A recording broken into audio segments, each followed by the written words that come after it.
Hey everyone, this is my build after playing about 70 hours of the expansion, and if you are a fan of the melee poison rogue, you're going to rejoice over this Spiritborn build, because if you didn't know, the class designer for the rogue, Bjorn, did such a good job on the rogue, they asked him to do the Spiritborn class as well. So you're going to see so many similarities, and this has been one of the best builds I've ever seen. It is extremely fast-paced. You have an insane mobility. You have entire AoE poison screen clears and explosions. And I'm going to show you exactly what I'm using to achieve this, and I'm going to run a high pit tier as well to kind of show you. This build clears all T4 content with ease. I have another endgame video where I go over all of the endgame activities, and I farmed them all on T4 and ranked kind of how good they are for farming certain materials. But this is going to be my build guide for the class that I use to achieve all that. So the main focus of this build is going to be kind of three things. Touch of Death is going to be our main DPS applicator. Insatiable is how we get our huge burst explosions. This is a very important affix that we're running. And then our key passive of Noxious Resonance is going to create a lot more explosions and basically proc our Insatiable much more often. So we'll start off with the skill tree. Kind of go through. You really just want anything here. You're not going to use a basic skill, which is really nice about this build. I love builds where you don't have to use a basic skill. You can just spam your DPS. So this is just going to be some extra block chance and vigor. Here we have just some damage. This is just some vigor generation.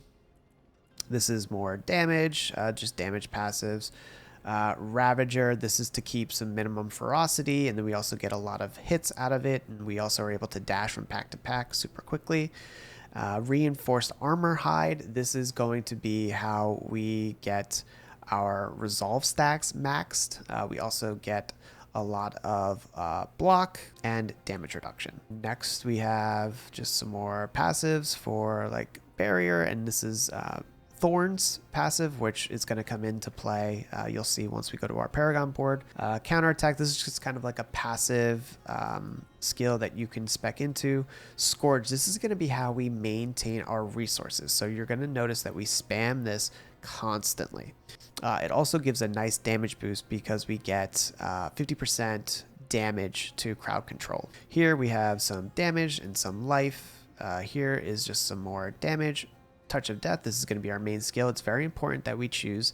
Touch of Death is now a core skill. This is going to come into play with a lot of different things. Potent, this is one of the best passives you can have. Furnace as well, because we are using Jaguar skills in addition to Gorilla and Centipede skills. It kind of touches on just about everything. Ravenous is just for more damage. And here is more damage with Oppressive.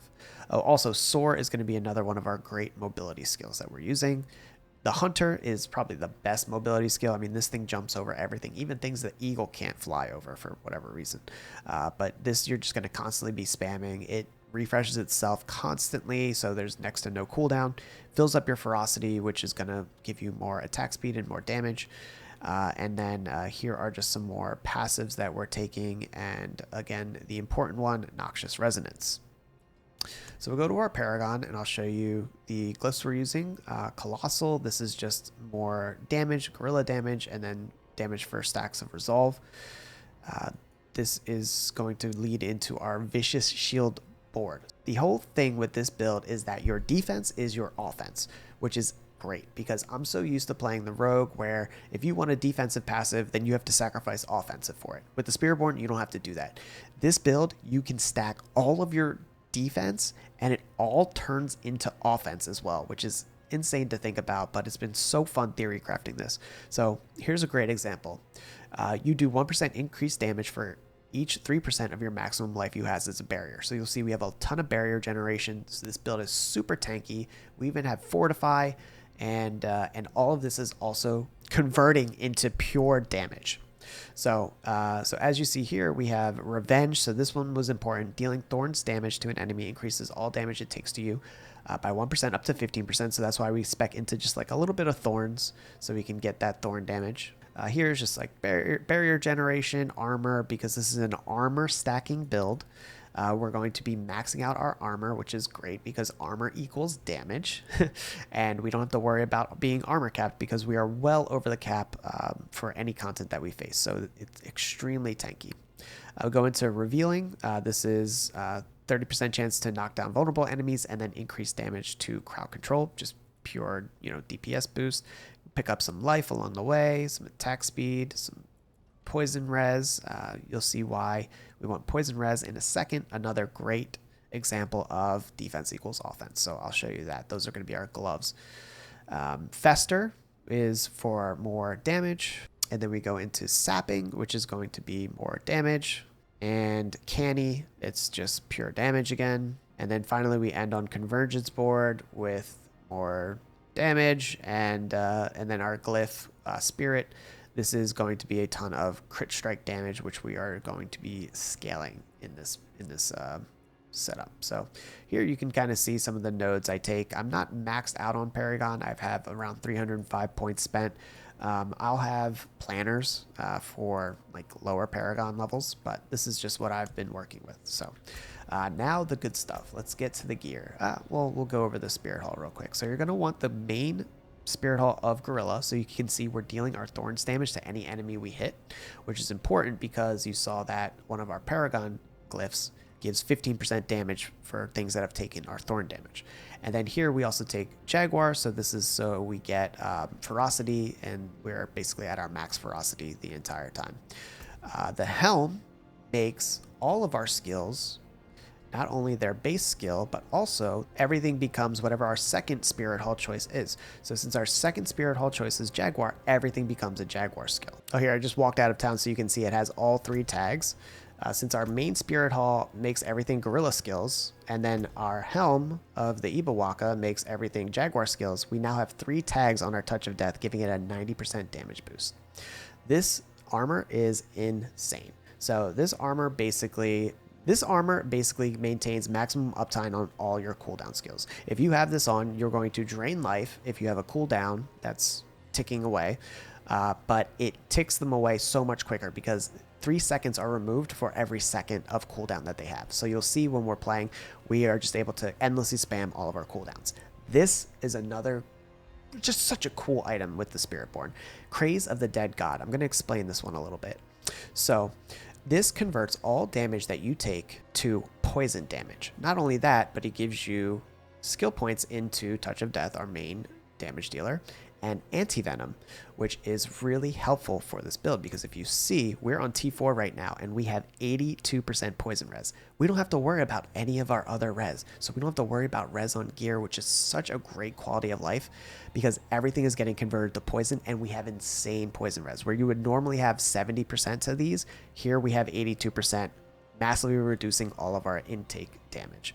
And then our armor is way over capped for any sort of like thorns or dot and things like that. So not only that, but you also have a chance to infect an enemy with Touch of Death just with the affix on the gloves themselves if you're based on your poison life percentage. So it's just damage and insane defense in one piece, and these are the kind of options and choices that are so fun for the Spiritborn class. Disobedience on our pants, this is so we can get more defense because defense is going to scale all of our offense, and that's with this affix right here, Unyielding Hits. You'll see that casting a Gorilla skill increases our weapon damage by 24% of your armor, up to 30% you can get. Since our armor is so high, it goes much higher than this. It's probably around 5,000 with all of our buffs. It's an insane multiplicative damage boost, and you'll see that as we play through. So a combination of that, disobedience, anything that gets our armor very, very high. So you'll see I have armor on all my pieces where I can get it, including tempers. So here, percent armor, also Touch of Death swarm duration is a huge multiplier. You'll see also on the boots, I have Touch of Death swarm multiplier armor as well. And then the duelist affix. So this is for more ferocity charges. Ferocity charges equal attack speed and other great things for the build. Rod of Kepaleki. This is another important item for the build. This basically converts our Touch of Death to now a basic skill. So first we converted it to a core skill, now it's a basic skill. So the more tags the better, because this is getting all of our buffs for basic skills, core skills, and it also now costs nothing to use. The important stat on this is also going to be chance for core skills to hit twice. So this is going to double apply your Touch of Death. You're going to want a greater affix on that. I wasn't able to find one, but you're also going to want to masterwork it up. Next, we have our amulet, armor. So we have total armor affix and then armor on the temper plus Touch of Death Swarm. And this is the insatiable aspect. This is going to be our most important aspect of the build. These explosions are what's dealing the majority of our damage. Other useful mods would be getting something like potent passives, but I haven't rolled for it. The materials in the review access build were very hard to come by, so you'll see that a lot of my stuff isn't even full masterworked. The majority is only 4. Unyielding hits, again, very important affix we talked about, and things like lucky hit, chance to cast vulnerable are very good for the build because we don't have any sort of like natural vulnerable application except soar. So this is just really good to keep enemies vulnerable. Midnight Sun, this is again how we're going to be restoring the majority of our vigor. So with Kepaleki, when your vigor is full, you unleash a massive attack, draining all of your resources. But with Ring of the Midnight Sun, you basically get all those resources back. So our critical strikes are going to recover up to 50% of the vigor that we've spent in the last 2 seconds. We're going to be spending like all of our vigor, so we're going to be restoring just as much with this. So great synergies with all of these items. For our rune words, we're using Tamgar, which is Essential Precision, which is giving us up to 20% critical strike chance, which is massive for the build. Everything is based on our critical strike. That's how we are proccing our Noxious Resonance, which is going to then in turn, make our swarms, and then to have them burst early. So the more swarms, the more bursts, and you're going to see how this plays out in the Nightmare Dungeon. And then our other rune word is Zanqui. This is going to be for the Druid's Earthen Bulwark, granting us barrier and other sorts of generations. I believe fortify as well. And this is just another great example of defense's offense. So you saw that we have the barrier. We also have some barrier generation gems in. You saw we had that node where our percentage of life is going to transition into damage, vicious shield. We have nearly like 100% barrier the entire time, which is an insane damage boost thanks to these barrier generations, Earthen Bulwark, and others. I can show you our mercenary as well. So the mercenary right now is running. For reinforcement, we have knockdown on Subo. And then we also have Rahir, which is important because Rahir also gives us 15% armor. So more armor. That's why we take them. So you can kind of see and increase damage for enemies taunted by Rahir. So those are our 2 options. It's important to always have 2 of these selected. So we go into the Nightmare Dungeon and you see the second we see a pack, we just dive right into the middle of it. Here we're going to start applying our Touch of Death, which is going to create swarms, which then explode to deal that massive AoE damage. Not only is it great AoE, but it's also great single target. You'll see that on the boss once we get there. For mobility, we're going to be spamming our Jaguar ultimate, the Hunter, that it jumps like through and over walls. Really great just mobility skill. If you kill anything, right after you use it as well, it basically resets the cooldown entirely. So you can just constantly spam it to get from pack to pack. If for whatever reason it is on a cooldown, thanks to the armor, the cooldown gets reduced very quickly. But if for whatever reason it is still on cooldown, you also have Soar to get around as well. Now Soar is going to apply vulnerable for you in addition to your ring, which also has a chance to apply vulnerable. So vulnerable uptime is really good on this build, which is helpful because you get a little bit of an extra damage boost. There are not many conditional damage effects on this build, which is another thing I really like about the Spiritborn, especially coming from a rogue player. Basically needing to CC or stagger a boss to really unleash your true damage.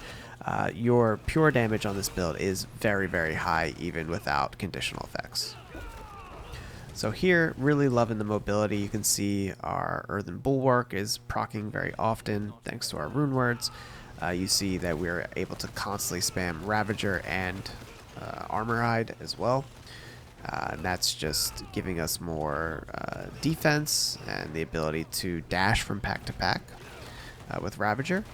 You'll see once you activate Ravager, if you use your skill, you're just going to immediately dash to the next mob and use that skill. So it's just another mobility skill. It's like they decided to give the Jaguar every single mobility skill possible in the game. Like everything is mobility skill. You just move around so fast. You almost don't even need movement speed on these builds because you are either teleporting or dashing, jumping, or flying from pack to pack.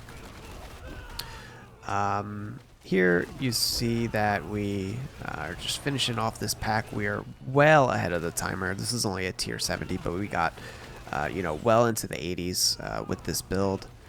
And that was only with 4 Masterworks and not even Ancestral Weapons. So I'm confident that this build will clear Pit 100 easily with those things, but I didn't have time in the PTR or the review access build to do that because the materials were kind of bugged and we really couldn't make that really great gear.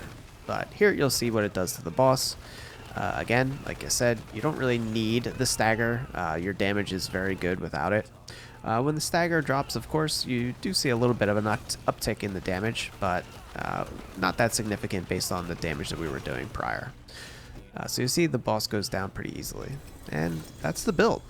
I'm going to have a leveling build for Spiritborn coming out soon, as well as a bunch of other helpful resources. So subscribe if you want to see them, and thanks for watching.